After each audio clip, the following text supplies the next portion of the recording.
Maxillary lateral incisor.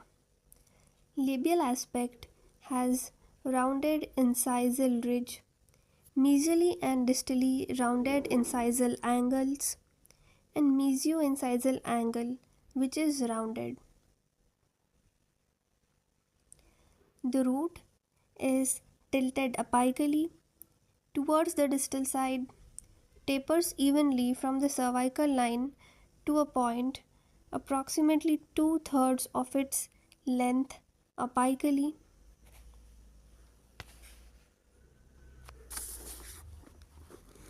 Mesial aspect. It has a triangular shape, wedge shaped crown. Root appears long, tapered.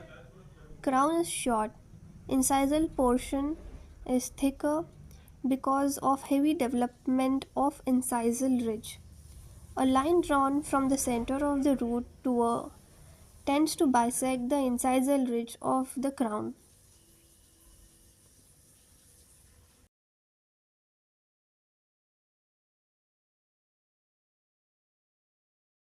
Lingual aspect has a cingulum, lingual fossa, and a root along with mesial and distal marginal ridge.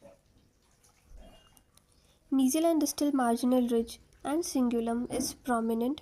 Lingual fossa is more concave with deep developmental groove.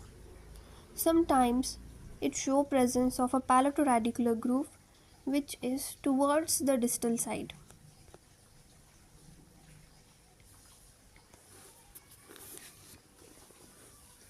The distal aspect.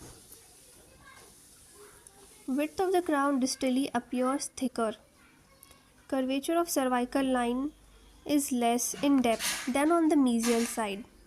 Developmental groove on distal crown extending on the root for part of all its length.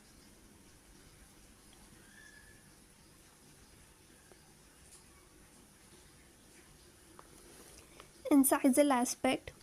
Labiolingual dimension may be greater than usual in comparison with the mesiodistal dimension.